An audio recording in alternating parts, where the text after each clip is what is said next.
All right. Here we go. We're going to return. You're listening to America's Voice Now. My name is Michael Evans. I'm your host here.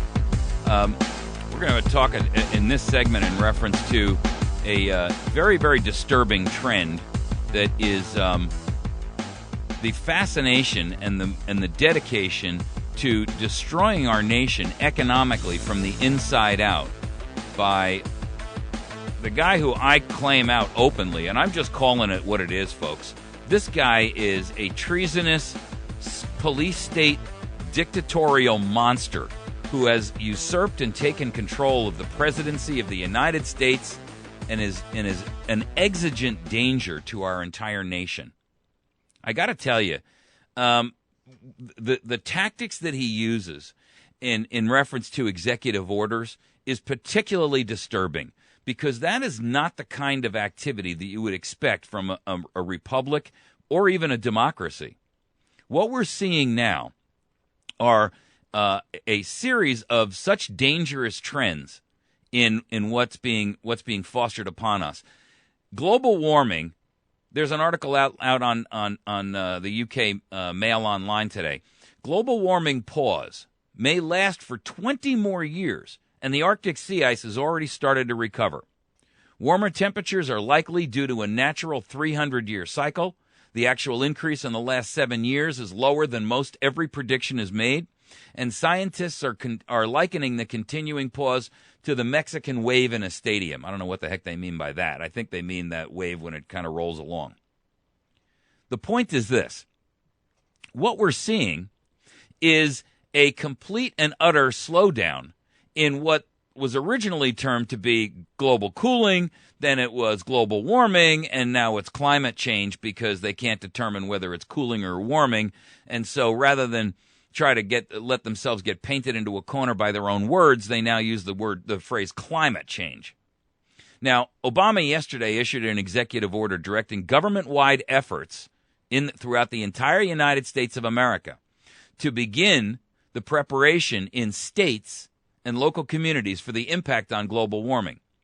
This is going to cost us literally millions of jobs, and on top of that, it's going to cost us billions, if not trillions, of dollars. Here's the problem.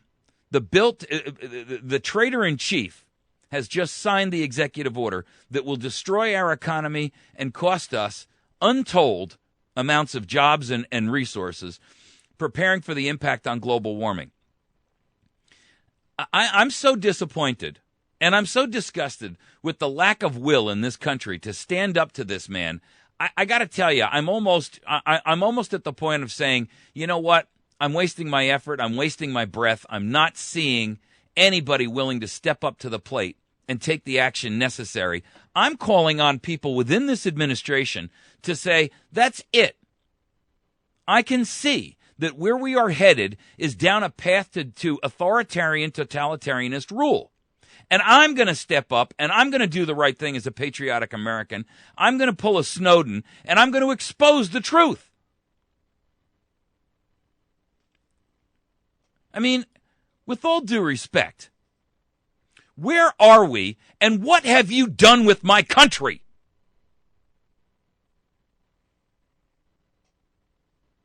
Are there any men left in the United States of America? Is there any courage? Or is everybody just a pill-laden, television-monitoring retard?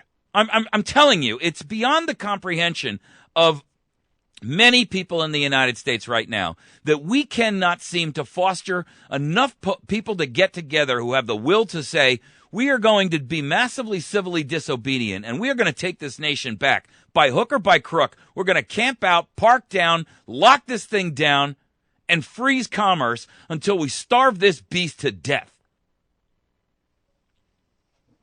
I'll tell you what you're experiencing right now is going to go down in history books, assuming that we do not all end up capitulating to slavery. It's going to go down in history as the generation that watched their freedom and their liberty slip through their hands like grains of sand.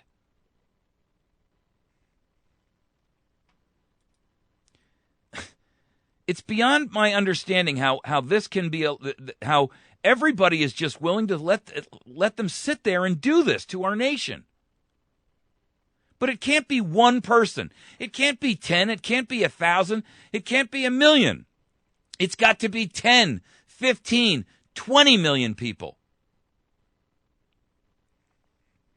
You know, I mean, I get it. You know, 500,000 people gather in Washington and state capitals and say, "That's it. We're here to purge this whole thing."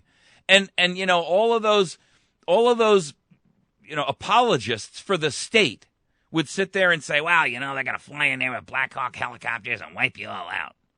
Well, they're right. But they can't do that when there's 10 million of us. And the problem is, everybody's willing to just sit around and wait. Well, somebody will show up and take care of it. I mean, something's going to have to happen that's going to snap everybody out of their reverie. Well, let me tell you something. Since October, since the government shutdown, the federal debt jumped $409 billion. It's less than a month, people. $409 billion. That's $3,567 per household. That's money that came out of the mouths of you and your family and your children. $3,600. You know what? There are literally tens of millions of households in the United States of America that don't even make $3,600 a month, period. But it's okay. You can just sit around and wait for somebody or something to happen. You can wait for somebody else to come in and solve the problem for you. Don't move and take any action. You know, you don't want to risk anything. You know, well, I could lose my house. I could be put on a list. I'll lose my job. What am I going to do if I go and show up and camp out in Washington, D.C. with 5 million other Americans? What are we going to eat? Really? We understand. You don't want to risk anything. It's okay. I understand. You're not thinking beyond the end of your nose, because when this thing finally comes out and you wake up in chains anyway and you've lost everything, including your freedom of speech and your ability to be secure in your persons and your home and your place and your possessions and your things and your effects, and you've lost your Fifth Amendment right to not incriminate yourself, and our states are turned into vassals, I get it. No sweat. I understand the whole issue. You'd rather sit down and watch television, pop open a new bag of potato chips, and get started right away. You know what? To those of you who think that way, here's what I have to say. And they are not my words, they're Sam Adams. If you love wealth better than liberty, the tranquility of servitude more than the animated contest of freedom, please go from us in peace. We don't ask your counsel or your arms. Crouch down and lick the hands which feed you.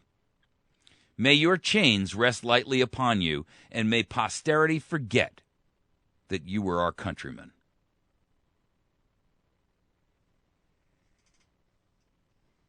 America,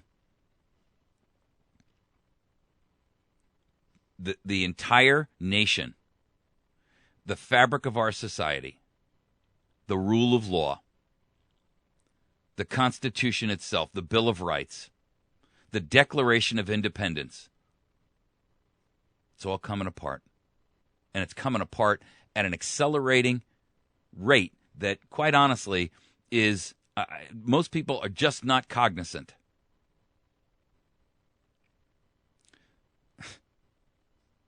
The police state is surrounding you. The FBI announces that they're seeking video recognition technology that will automatically ID suspects based on your gait, on your walk, based on your physical body movements.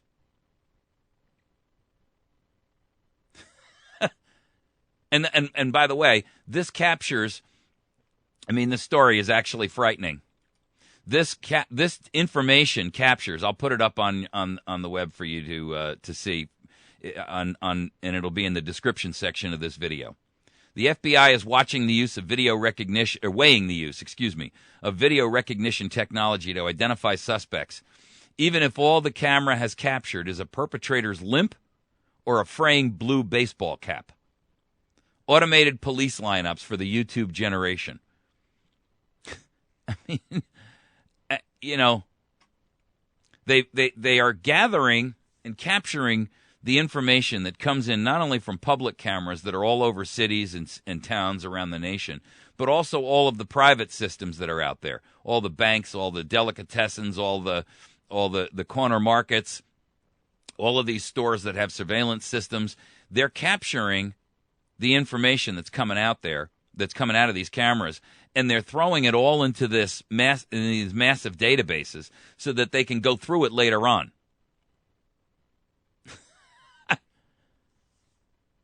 I mean, you got to be kidding me, America. Jay Stanley, he's an analyst at the ACLU.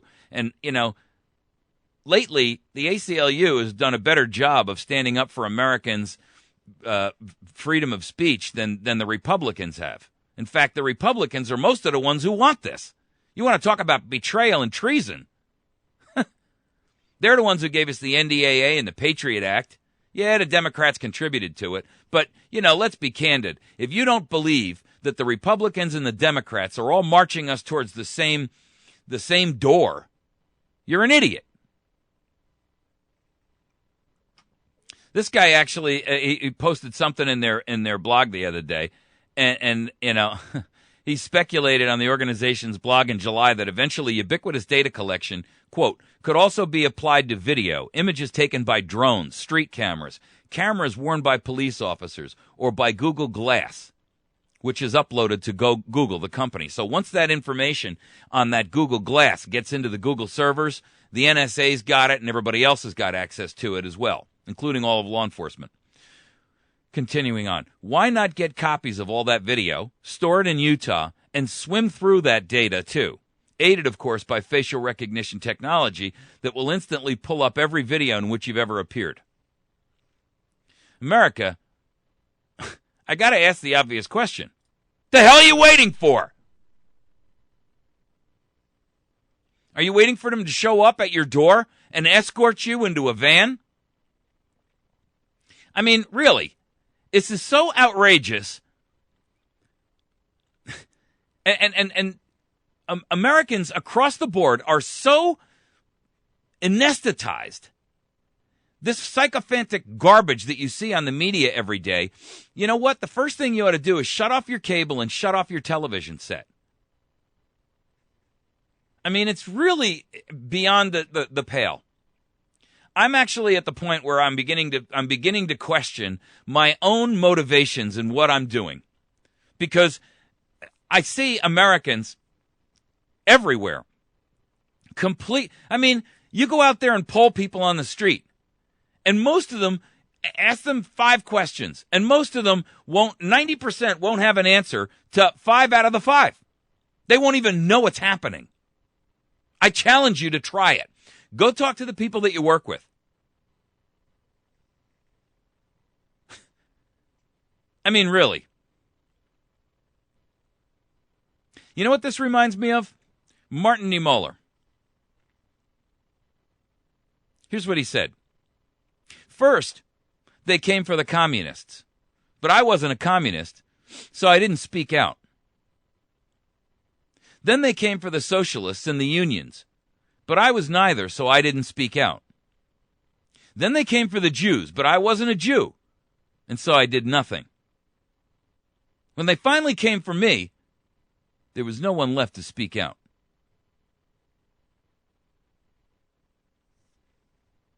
He recited that for the first time when he returned to Dachau after the liberation in 1945. He was arrested because he was an outspoken pastor in 1937, long before the 1939 start of World War II by the Nazis. He spent 1937 to 1945 in 2 different concentration camps, Sachsenhausen and Dachau.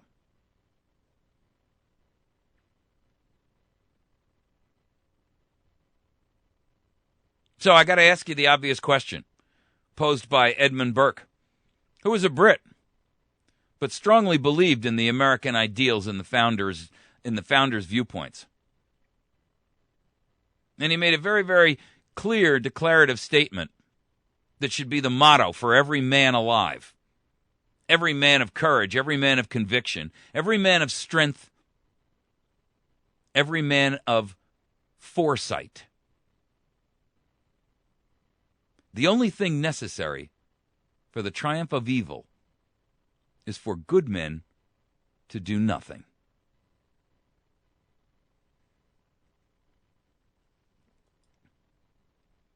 So, does that fit you? Are you one of the good men who's doing nothing? Is that you? Well, if it is, and you love your wealth better than you love your liberty, if you love your security better than you love your freedom, if the tranquility of your servitude is valued by you greater than the animated contest of freedom, go from us in peace. We ask not your counsel or your arms. Crouch down and lick the hands which feed you. May your chains sit lightly upon you, and may posterity forget that you were ever our countrymen.